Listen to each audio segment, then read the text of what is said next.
Okay. First, let me tell you a bit about the Law Commission of Ontario. We are an independent law reform agency located at Osgoode Hall Law School in Toronto. Our mandate is to advance law reform and evidence-based decision-making and access to justice. We're currently running two projects, two AI projects, one of which, in fact, both of which you'll hear about in some detail, I think, this afternoon. The first is we are with the Ontario Human Rights Commission. We have developed an AI human rights impact assessment. And then secondly, Ryan, as I mentioned, is running our AI in the Canadian criminal justice system project. We've done a lot of work on AI over the last couple of years, and we've written several reports, mostly but not exclusively on AI regulation in the public sector. A lot of our later work or current work also branches out into AI regulation in the public sector, and I think, private sector. I think Susie will probably be talking about that as well. So there's a lot of material here. There's a lot of material on our website. And again, if you're interested in any of this stuff, please contact us, and we'll be happy to help.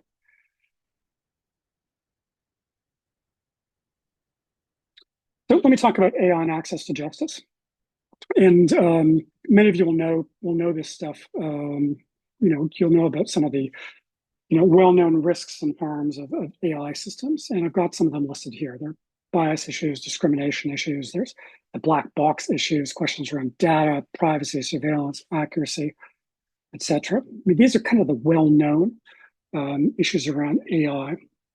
One of the points we want to emphasize is that AI systems, whether used in the public sector, by governments, by police services, and in the private sector, also have acute impacts on access to justice. And so, in addition to all of the general issues I've talked about, there are special features of access to justice and our clientele that you should be mindful of. First, it is not widely acknowledged, but it is very important to know that AI accelerates the scale and speed of decision making, so it can affect more people more quickly. And there are some examples of this in AI systems around the world already. So, for example, several jurisdictions have introduced an AI fraud detection system for their government benefits, and the AI system kind of supercharges the process such that more people are identified as being potentially fraudulent, and those decisions are being made more quickly. So it accelerates the speed and scale of decision making. Secondly, AI systems are very expensive and hard to litigate. They're hard to challenge. We're going to talk about that in some detail today. And if you take the regular AI risks and harms and you add on the acute impacts on access to justice, what can happen is that AI, if it's not regulated properly, if it's not developed thoughtfully, can in fact worsen the access to justice crisis in Canada, and the impact on our clients, be they low income, be they racialized, be they Indigenous. It's worsened. So it in fact can worsen a lot of the problems they already have in access to justice in this country. This view is kind of captured in this great quote from Kathy O'Neill, an American journalist, and talks about AI systems as being weapons of mass destruction. So what are people doing about this? A lot of people have been thinking about AI risks, AI harms, AI governance, and AI regulation for several years now. It's not a new topic anymore. And part of what we want to present in this conversation this afternoon is the sophistication of a lot of these conversations right now. It's not like 3-4 years ago where people heard about AI systems and kind of threw up their hands and went, "Oh no, we're in a lot of trouble because there's no way to regulate this stuff." In fact, that there's been a lot of work by a lot of people within government, outside of government, private sector, you name it. A lot of people are thinking about how to regulate AI or how to govern AI. And these ideas are generally captured in this concept called trustworthy AI, sometimes called ethical AI, a phrase which I'm going to critique in a couple of moments. But it's essentially this idea that AI offers a lot of benefits, but what regulation or governance documents, governance frameworks have to do is maximize those benefits while minimize the harms of AI to ensure that AI is beneficial, lawful, and accountable. And trustworthy AI, whether it's in Canada, the States, the UK, Europe, Singapore, you name it, in these concepts, trustworthy AI concepts, there are a lot of common themes: disclosure, risk, privacy, data standards, evaluation, and the like. And there are a lot of different models. They look really, really similar in a lot of key respects, but from our perspective as access to justice advocates, there are a lot of important differences. And part of what we want to do today is, give you a heads up about what some of those differences might be and how to be on the lookout for those differences. So it's important to know that, as I mentioned, AI regulation and governance is here, and it is moving really, really, really fast. I would say the most important, in fact, not just me, everyone, I think it's widely acknowledged, the most important AI governance framework in the world right now is the European Union's AI Act, which just came into force this year. It's going to be implemented over several years, but it was proclaimed this year. In Canada, we have the Artificial Intelligence and Data Act, ADA, which is reached second reading in the federal legislature. In Ontario, there's Bill 194, which Susie's going to talk about in a couple of minutes. In addition to that, there's some other things that you should be aware of, and again, be aware of some of the nuances and differences. Key things to learn if you're interested in the AI regulation space is there are a couple of executive orders from the Biden administration governing AI in the federal American federal public sector, which are quite good. In addition to that, these kind of general framework pieces of legislation, like in the EU, ADA, Bill 194, the executive orders, there's also a lot of sectoral legislation or policies. There's a lot of local stuff. So there are a lot of local laws and policies regulating facial recognition technology, for example. There are some regulating AI in employment systems. There are rules respecting AI and privacy, AI and human rights, court rules, professional conduct rules, ethical codes, industry codes, you name it. There's a new one coming out, 5 new ones coming out every week. And at this stage of the AI governance life cycle, it's confusing and it's inconsistent. There are no definitive international norms. So we're not at the space with AI regulation as we arguably are around privacy protection and the general data and protection regulation, EU general GDPR, which has become kind of an international norm for many countries, many jurisdictions about how to regulate privacy. We're not there in AI regulation yet. And as a result, there are a lot of national, local, and sectoral rules.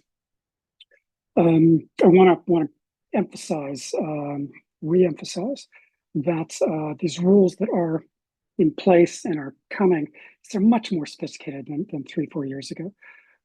So, as potential regulators and policymakers and implementers, developers, operators, there's a much more sophisticated understanding of how the systems work, how to regulate them, how to govern them thoughtfully than there was even a couple of years ago. And what I hope to do today is to give you a bit of a checklist of issues and ideas that we at the Law Commission have identified as being kind of the elements of a good trustworthy AI scheme. We've developed this over several years, over several reports. It's I wouldn't say it's common everywhere, but from an access to justice perspective, these are kind of the touchstones that we think should be mindful of. One other point to note is that as I go through this list, I actually realize that a lot of these issues I'm going to be talking about, notice and disclosure, contestability, bias, they're in fact elements of all good regulation, not just AI. So in that respect, the AI regulation has become, I don't want to say it's has been normalized, but a lot of the issues that we talk about in AI regulation are the same issues that we talk about in product liability or food safety or whatever. There are a lot of similar issues. One difference with AI, of course, is that the technology is different. There are nuances between the technology, and there are nuances between how different sectors use the technology that we have to be mindful of. But a lot of the general themes are pretty consistent. So I'm just going to go through the list, 1 to 10, and I'll give you a bit of a heads up as to what we think access to justice advocates should be mindful of, and then I'll hand it off to Susie to talk about Bill 194. So the first question really is, when you're talking about an AI governance regime, you're talking about legal rules, some kind of internal policy, internal corporate policy, or an ethical framework. You will have heard the phrase ethical AI. I don't like that phrase. I much prefer talking about legal AI. And again, as access to justice advocates, we really prefer the idea of legal accountability as opposed to some kind of ethical norms or guidance. Another important issue right off the hop is the question as to whether or not this AI governance framework legislation, whatever it is, has exceptions or exclusions. You begin to look at these things across the world. You realize that AI regulation, I'm just going to call it that generally, certain sectors or certain systems are often excluded.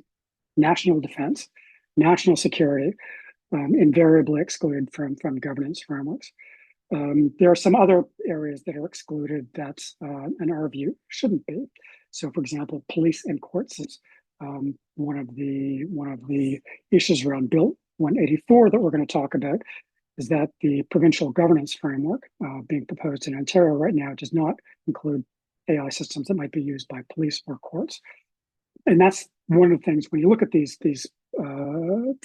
frameworks, you have to be mindful of what's unregulated to ensure that the regime, the framework, captures all of the riskiest AI systems.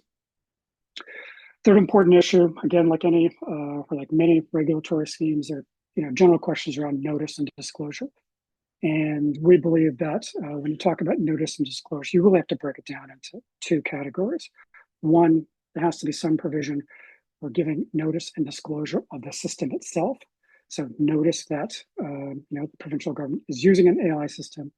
And then secondly, equally important, if a system is being used against a particular person to make or aid a decision on someone's welfare benefits, for example, or housing entitlements or educational entitlements, that person has to be notified as well. They have to know. So there are two dimensions to notice and disclosure, to the system and to the individual affected. We are in favor, I think this is pretty common, it's not just us, of this idea called mandatory AI registers.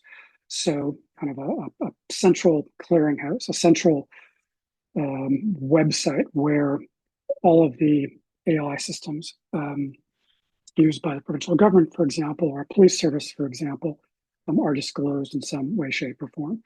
And of course, the important questions are, what is disclosed and when is it disclosed? We don't believe that every AI system has to be disclosed, but we believe that once you hit a certain threshold, there should be disclosure of the system. It's also important that this this AI register, be mandatory. There are several examples of where organizations have made a commitment to disclose AI systems, but those websites haven't been updated for several years. So there's a requirement that it be mandatory as well. Next, fourth important point to be mindful of is a question around risk assessment. Not all AI systems are the same. A system that regulates traffic lights is not the same as a biometric system that tries to identify,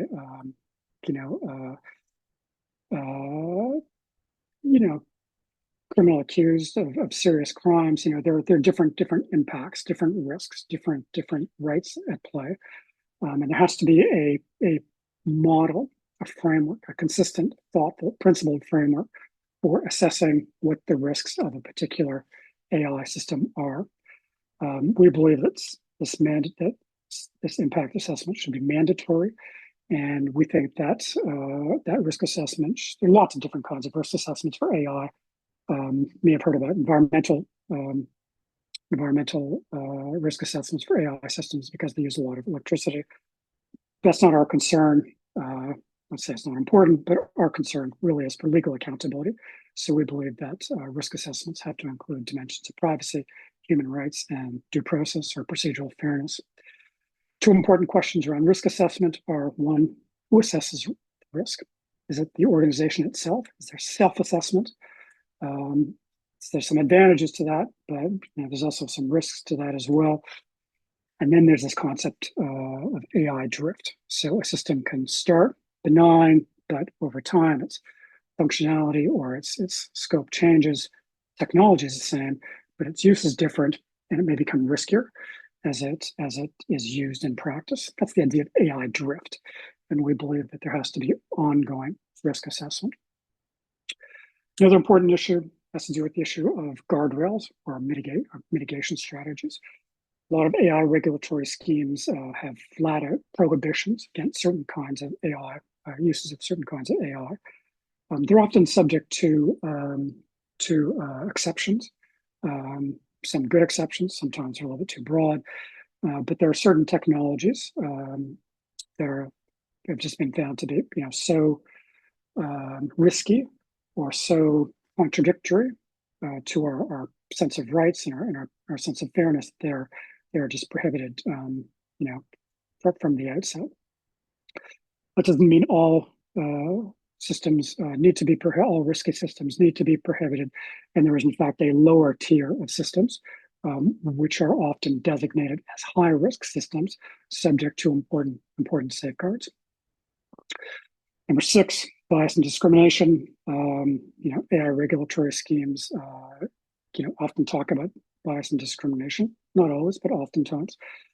And accompanying that are questions around mandatory standards and ongoing testing and reporting against human rights codes, human rights law, for example.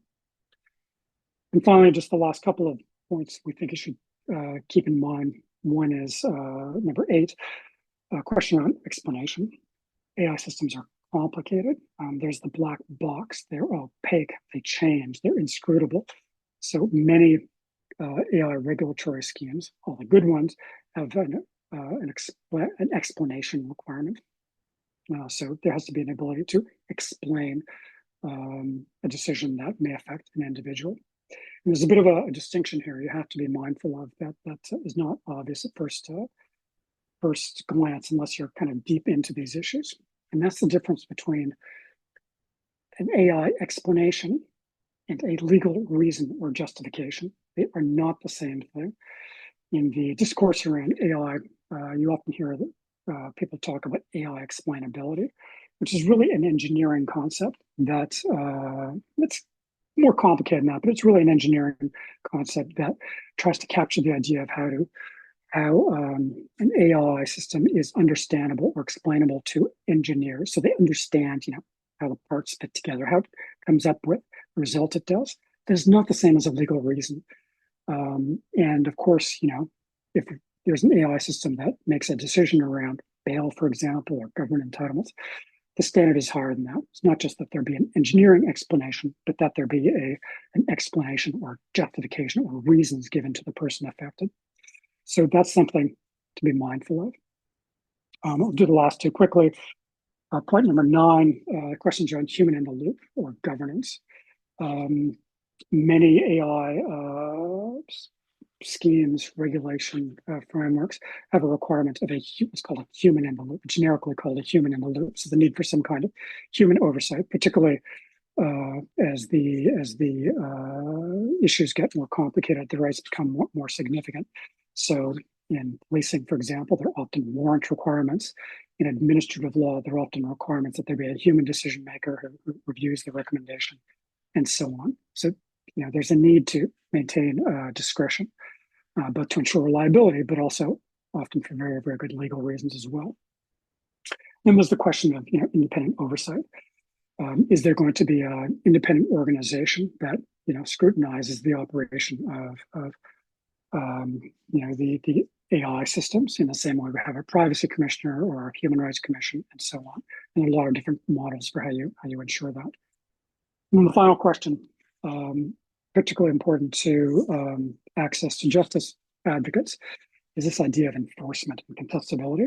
It's a truism in our work that there are no rights without remedies. So, some AI regulatory programs, frameworks have enforcement or contestability provisions, not all. And there's obviously a need to ensure remedies and to ensure that there's an appropriate degree of procedural fairness and due process, so that challenges can be challenged. So that decisions can be challenged or recommendations can be challenged in appropriate circumstances. And that is it for my overview. I'm now going to pass it off to Susie, and I'll be monitoring the chat, and we'll get to your questions at the end. So, Susie, I'm going to pass it off to you. Thanks, Nye. I will just share my screen here. Hi, everyone. And thank you for that great introduction, Nye, and very interesting discussion. So a lot of what Nye talked about is found in the Ontario Bill 194. That was a great introduction.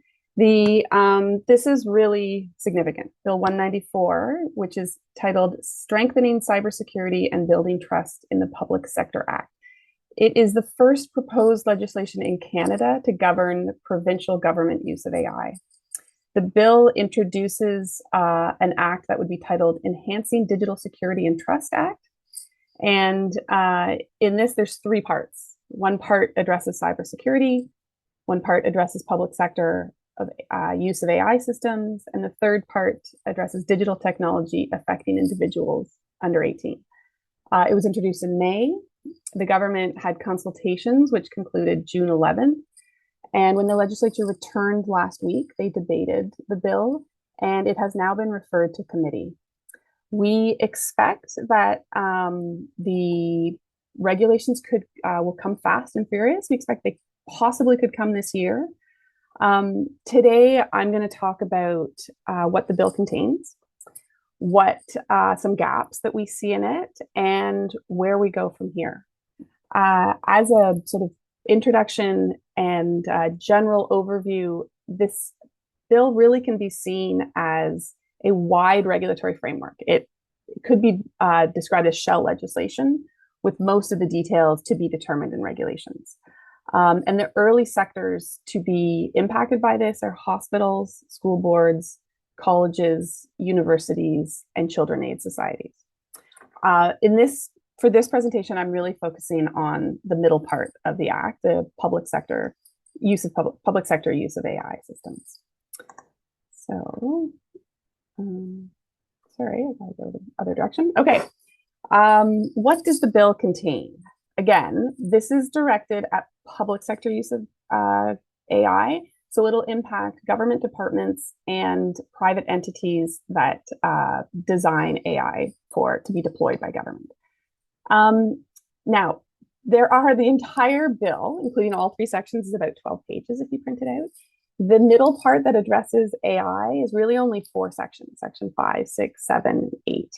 So it's very much introductory. It first and foremost basically says, we will prescribe the AI uses and circumstances that will be captured by this legislation. So in the regulations, we're going to tell you what AI uses and circumstances are going to be regulated.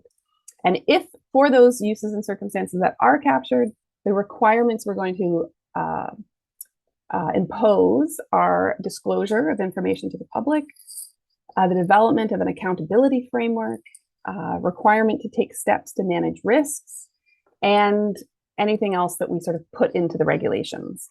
You can see that a lot of these words kind of overlap with stuff Nye was saying a few minutes ago. The Act also gives the province wide authority to create specific details to address disclosure. So where information has to be disclosed, how it has to be disclosed, who it has to be disclosed to. Gives the province authority to govern the development of accountability frameworks, creates reporting and record-keeping obligations, and could create rules around ensuring human oversight, so human in the loop.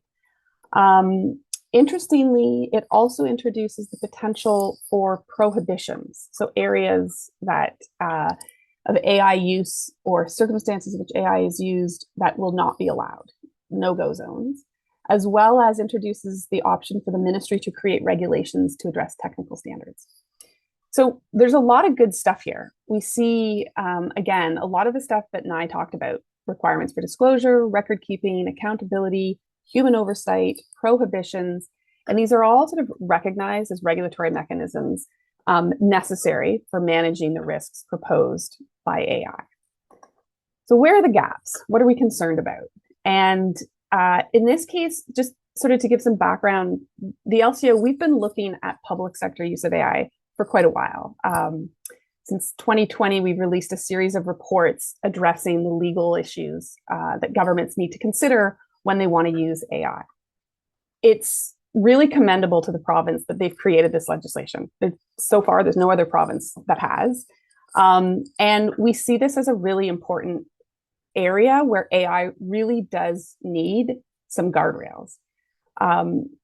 We all benefit when government works efficiently, and AI can do great things to improve efficiency. But governments have different obligations to, there's higher standards for transparency, higher standards for accountability, and the province has the potential to affect really some of the most significant issues and interests in Ontarians' lives.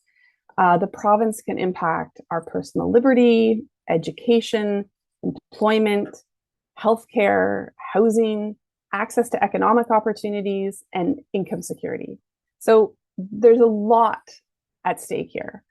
And also sort of to build on what Nye was saying, that we're not in 2018, right? This is not the early stages of talking about AI regulation. There are examples in jurisdictions all over the world of what governments are doing to try and put guardrails around government use of AI. And just for example, the federal government of Canada released their federal directive on automated decision-making systems in 2019. So there are lots of examples to draw from.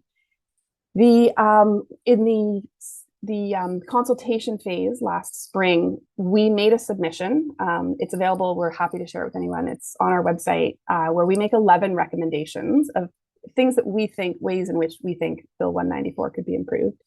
The Ontario Human Rights Commission has a fantastic submission. The Privacy Commissioner, Teresa Scaza, all very, very thoughtful submissions on this bill. And we encourage people who are interested to take a look at all the very good points made by different sectors of the province. But really, to sum it up, the bill is short, right? It punts most of the detail really to regulation. And the concern is that it doesn't fulfill the trustworthy AI principles that have come to be widely recognized around the world. And it's kind of out of date with what we see happening in other jurisdictions. In addition to that, we see there's no end. It's sort of ongoing cautionary tales from other jurisdictions where AI deployed by government has caused significant problems. So knowing that we have these regulatory structures in place in other places, and knowing that there are clear demonstrable harms that have been caused by AI in other jurisdictions, there really is a requirement on the government to do this right, to really roll out responsible, trustworthy AI. I have on this slide a list. This is just sort of touching on a few of the things we're most concerned about. There are more we could add to it.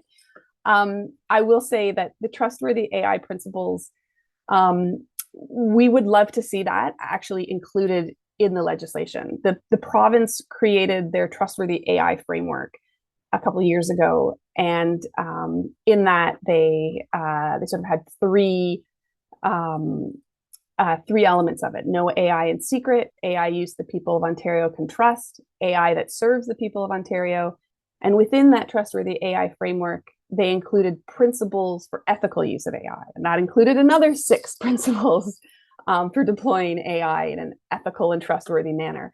And what's interesting is that what they included in that trustworthy AI framework, which is the province creation, isn't in the bill. So the ethical principles, for example, say that AI should be designed and operated to respect the rule of law, human rights, civil liberties, democratic values. This includes dignity, autonomy, privacy, data protection, non-discrimination, equality, and fairness. These are the words of the province's trustworthy AI system. But the bill doesn't, it's completely silent, like almost deafeningly silent on human rights, civil liberties, non-discrimination, equality, or fairness. And the reason why the silence is so loud is that human rights is a seminal issue in AI, right? Bias and discrimination are massive issues that time and time again have been shown to cause problems. In addition, the bill that has, and I sort of referred to, reference this, there's areas of provincial governance that are left out of Bill 194. So the bill applies to public entities, and it will clarify in regulations which public entities, but currently it's public entities as defined in FIPA, Freedom of Information and Protection of Privacy Act, and Municipal Freedom of Information and Protection of Privacy Act. And those acts don't include policing or courts or tribunals. So our criminal justice system is essentially left out. And we know that AI systems used in predictive policing, biometric surveillance, bail, sentencing, introduce potential for huge violations of charter rights, human rights, privacy, procedural fairness. So these are some of the concerns we have with this. And so where do we go from here? Well, we know that the ministry has been working on regulations. We attended a consultation in September to discuss what some of the potential regulations could be. And there's a lot of potential here. Obviously, a lot of good work can come out through regulations. The three areas that they are focusing on that we're aware of are disclosure of information to public. So again, this gets into the details that Nai was referring to, sort of when and how information is disclosed. Interestingly, this section included an exemption for security and defense, which is very common in a lot of AI regulations, and also an exclusion for policing. They're looking at the regulations around accountability mechanisms, risk management, reporting is huge, and looking at no-go zones. So the potential no-go zones in early discussions are a prohibition on the use of biometric data by AI to infer traits that are protected under the Ontario Human Rights Code. So sex, race, disability. A prohibition on AI that's used to evaluate people based on their societal behavior. So it's sort of a social scoring used to people's detriment. And finally, the use of autonomous AI system to oppose disciplinary measures. Those are school suspension, expulsion. This right now is where the government is currently focusing on for regulations that we're aware of. We know, as I said before, that it has been sent to committee. It'll be at committee November 14th and 15th. And and then from there, we'll see when these regulations are released. So this is sort of where we're at right now. There is, it's, a very, very, very strong step that the province has created legislation in this context. But there's still some work to be done and some gaps to be filled in areas that we see as being significant for protecting individuals' rights in Ontario. With that, I'm going to pass it to my colleague, Ryan, who will talk to us more about the criminal justice system.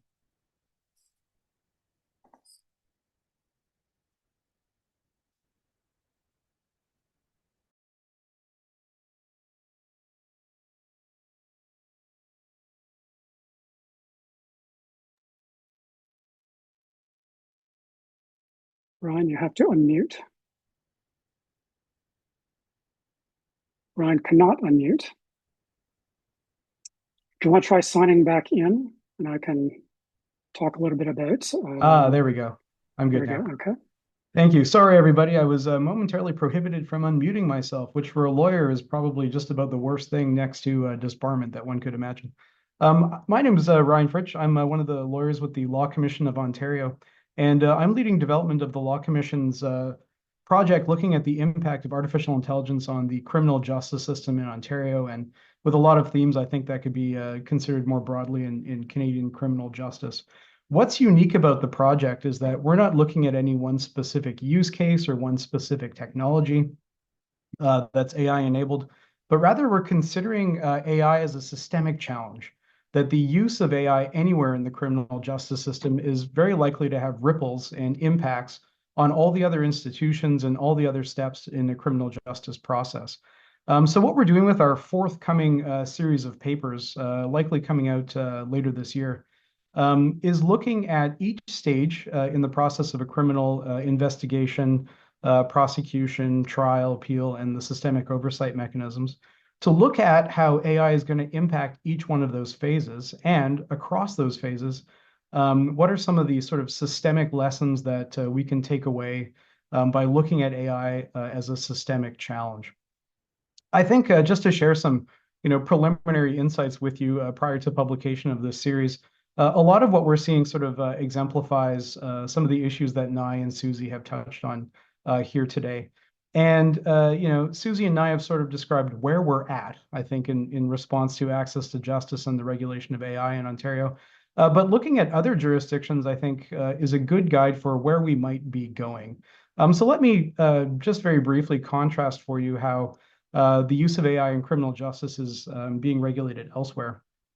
And that'll give us some food for thought here in Ontario. By far, the leading jurisdiction in terms of getting ahead of the challenges of AI is the European Union. Just earlier this year, they enacted their Artificial Intelligence Act, the AIA, which is now phasing into force. And the EU is doing, I think, a lot to address the kinds of concerns that access to justice proponents would have for AI in Canadian criminal justice. A couple of broad themes. First and foremost, in terms of trustworthy AI, the European Union's AI Act enshrines rights as their very first article of their AI legislation. They commit themselves to AI that is used only when, so a sort of precautionary principle, only when it is consistent with the European Charter, with human rights, with procedural fairness, with the rule of law, and with democratic and other values. That's a really important commitment because one of the challenges that we've seen with AI, where that commitment isn't clear and upfront, is the likelihood of sort of resiling from some of our principles and commitments along those lines. For example, a judge in the United States was known to rely on the advice of AI when imposing a sentence on a fellow who stole a lawnmower in Michigan. Yeah, stole a lawnmower. What did this guy get? He was given 7 years jail term. And on appeal, what we heard was that the judge said that other than for the recommendation of the artificial intelligence, he would have given the guy half that sentence. But the AI suggested that this person was a greater risk to himself and to society, and so is deserving of a longer sentence. That's the kind of resiling from, procedural fairness and due process and charter rights that can happen when AI either supplements human decision making, or perhaps in the case of this US judge, supplants that decision making. So first and foremost, we see commitments to those things in their legislation that we don't currently see in Ontario's. Secondly, the EU has not been shy to say some uses of AI are simply too dangerous to think about using. And they've legislated presumptive prohibitions on certain of the riskiest artificial intelligence systems. These are things like social scoring, where spitting on the street or jaywalking or skipping the turnstile on the TTC can give you negative points. And these kinds of systems are already being used in other countries around the world. And obviously it tries to classify and score people based on personal traits and social behaviors. They've also presumptively prohibited in the EU mass biometric surveillance. They have explicitly prohibited predictive policing, which can apply to either predicting who might commit a crime or where crimes might be committed. They presumptively prohibited mass scraping of facial images, either from the internet or closed-circuit television that could be used for mass facial recognition technology. They presumptively prohibited inferring emotions in the workplace or educational institutions. So sort of doing this like emotional measuring of people, again, to decide who might be a risk or not. So in all of these things, they've sort of presumptively prohibited these things.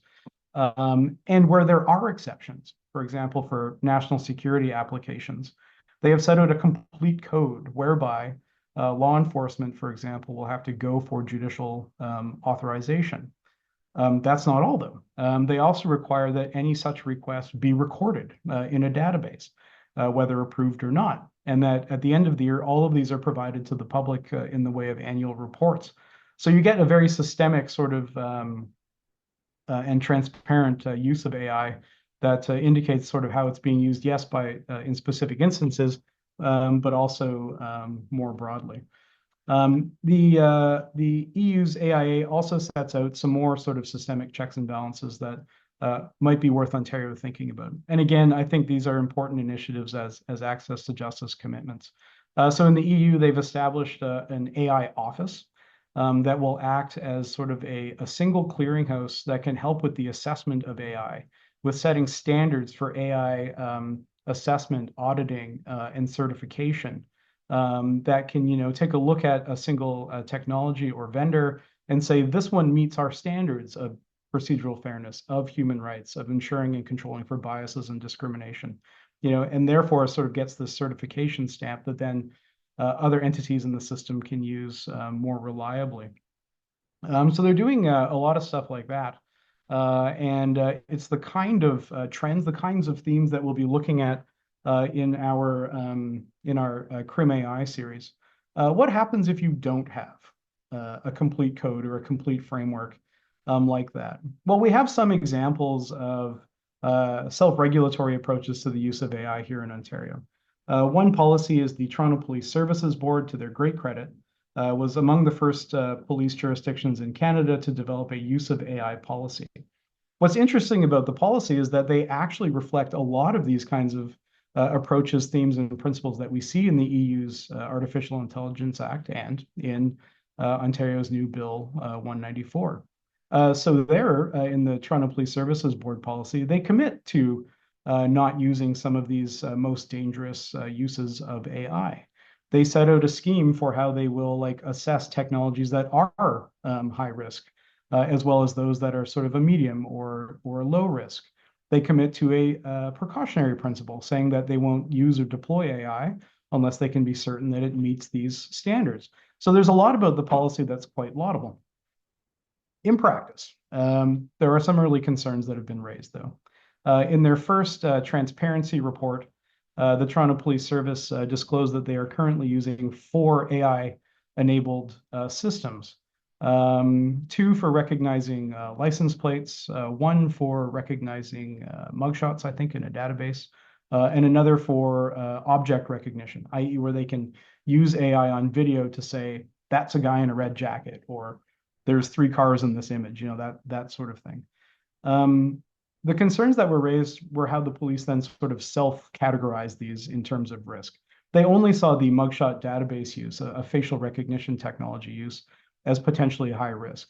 The 3 other uses they suggested were of a medium or low risk, and therefore subject to less scrutiny, transparency, reporting, and assessment. A few entities took some concern with this. The Human Rights Commission wrote to the Toronto Police, the Privacy Commissioner of Ontario wrote to the Toronto Police, and said that they disagreed. They disagreed that those were lower medium risk uses of AI, that they should be seen as high risk. And to make the point, they used the Toronto Police Service's own words, noting that the use of any of these technologies could result in apprehensions, detentions, arrests, and prosecutions. So they're not without consequence. So clearly, in the absence of sort of clearer legislative-based or regulatory-based schemes for assessing these kinds of issues, there is going to be a lot of divergent approaches. And with 50 plus different law enforcement and criminal court jurisdictions in Ontario, one can anticipate a lot of diverging and conflicting approaches in the absence of legislation. So in terms of where we're at, I think there are some promising aspects, as well as some troublesome concerns. And for where we might be going, Ontario would do well to look at what has already been enacted in other leading jurisdictions, including the European Union. With that, keep an eye out for our Crim AI series of papers coming out in a month or so. And I think, Nye, we'd be delighted to spend the last 10 minutes taking any questions from the audience if they have them. Sure. I'm actually going to ask, I'll invite people to ask questions. I want to start off, however, by asking Susie, Ron, and then I'll ask myself the same question. Like, in that the access to justice community in these conversations, we often hear from the critics of AI, and we kind of assume that police are against regulation, or corporations don't want to have anything to do with this stuff, or ultimately that the technology itself is all malevolent, dystopian. I want to put some other ideas on the table. So first, Susie, I'll go Susie, Ron, and myself. Can you talk about, we've done a lot of consultations with large corporations who are thinking about AI governance and compliance. What's something that people don't know about the way that a lot of large enterprises anyway are thinking about this stuff that they might be a little surprised by? Okay, well, there's a lot to say in this context. I think to talk about if this was a few years ago, the generalization that industry is generally not happy with wanting regulation might be true. Now it's far more fragmented than that. And to speak of industry is pretty much everybody is deploying AI. So it really applies so broadly across society. These views are not homogenous and they're not totally polarized either. In terms of looking at industry, if we look at the interests of sort of a small startup, what we're seeing is they typically don't have the resources, the interest to spend time on law and regulation. They are fast and furious trying to get their technology first out of the gate. The VC companies that they're interested in investing, they might be interested in where the law and regulations are at and whether these companies are following them. Large institutional companies, banks, insurance companies, these are massive organizations that have really sophisticated existing compliance departments. They have complex risk matrices already. They're already doing a ton of assessments and audits of all the services. So developing AI governance models is pretty far along in some of these really established, heavily regulated industries. The conversations are far more mature and sophisticated. And really the conversation around AI governance, for the most part, fits under corporate strategy and risk management. And what is the appetite for risk? The law and all the laws that currently exist and the conversations about potential regulations that might come out, that's sort of one component of these risk management structures. And when we're talking about it, most of the risk that is looked at in these sort of risk strategies applies to operational risk. An individual risk, largely the access to justice is sort of more focused on individual risk.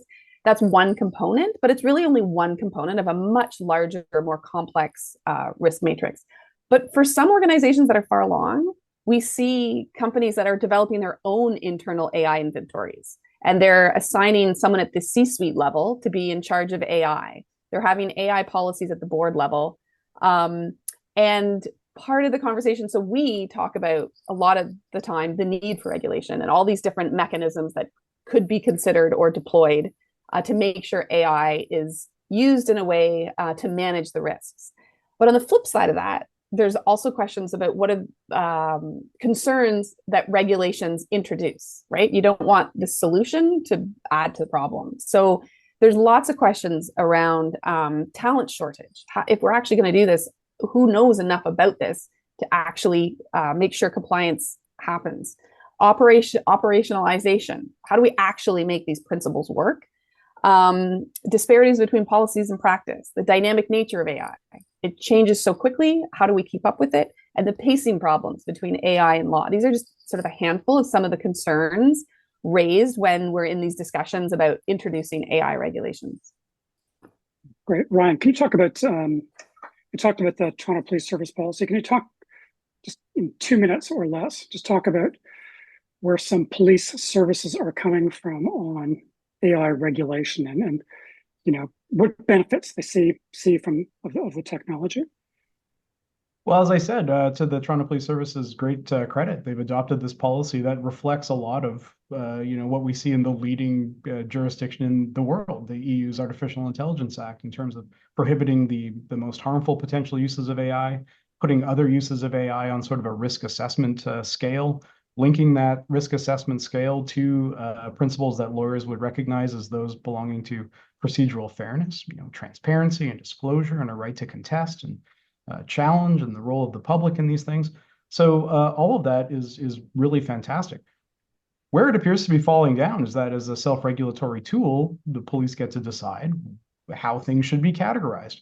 And if you extrapolate that practice across 50 plus law enforcement and criminal court jurisdictions in Ontario, it's going to be a mess. One of the issues that we put our finger on in our forthcoming Crim AI paper series is that we can't reasonably leave the regulation of AI to courts to sort out.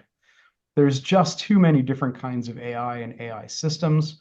There's law lag, which is that the adversarial litigation process takes a long time, and so it'll always lag behind the march of technology. You've got the narrowness of precedent that's decided on very, very specific uses of technologies and even the context in which it's used. So we can't just look at the courts and say, oh, they'll sort all this out. It'll never catch up. It just can't. And from an access to justice perspective, that's gotta be what concerns us on a systemic level, is that if we just leave it up to administrative systems, tribunals, and courts to sort out whether they're criminal or civil, we're not going to get there. So that to me speaks to the systemic interest in access to justice and thinking about these as system-wide regulatory issues. I'll just talk about AI and access to justice generally. There's an access to justice crisis in the country. There's in Ontario, those of us who've worked in the system see it every day. And I think our view is that if there are ways that technology can alleviate some of the ongoing issues in the system, that's good.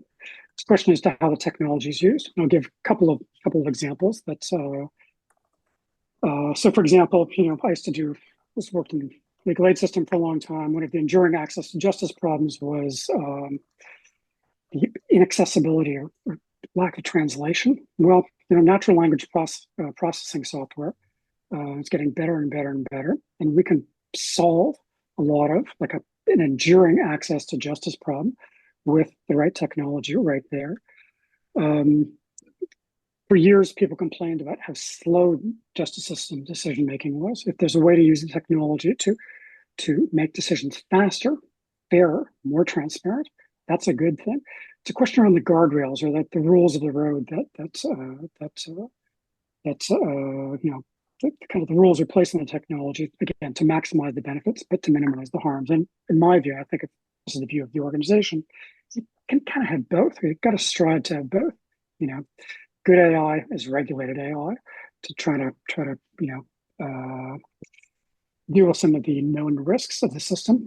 And with that, we have one question, 1 minute. And I'll just ask maybe Susie to talk about human in the loop and this concept around explainability. It's a lot to ask in one question, but can you talk a little bit more about whether a human in the loop meets, for example, the administrative law requirements, and how that might work? You got to be fast. Yeah, no, it's a great question, and there's a lot to be said about this. Explainability as a general concept really helps work towards accountability and transparency, right? If we understand how something works, we might be able to assess whether we agree with it or not. And yes, there's massive concerns with what type of explainability, and is it explaining something to a data scientist, or is it explaining something in the way a lawyer wants to?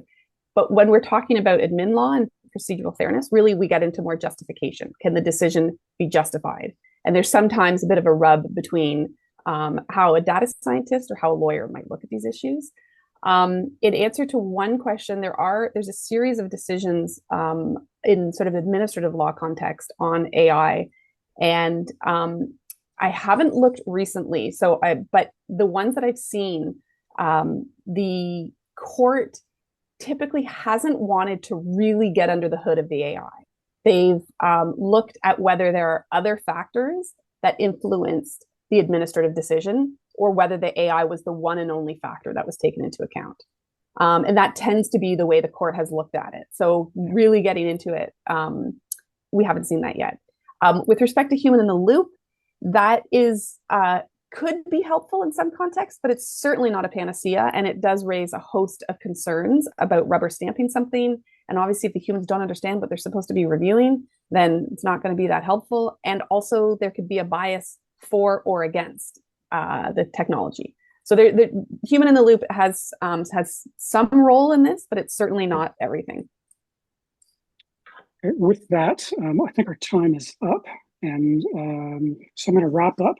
Thank you all for listening to us for an hour. And again, if you have any questions that you'd like to ask, or any way we can help you or your organization, please contact us. And as I say, we will be distributing my and Susie's slides after the fact. So thanks a ton, and enjoy the rest of your afternoon. Thank you. Bye-bye.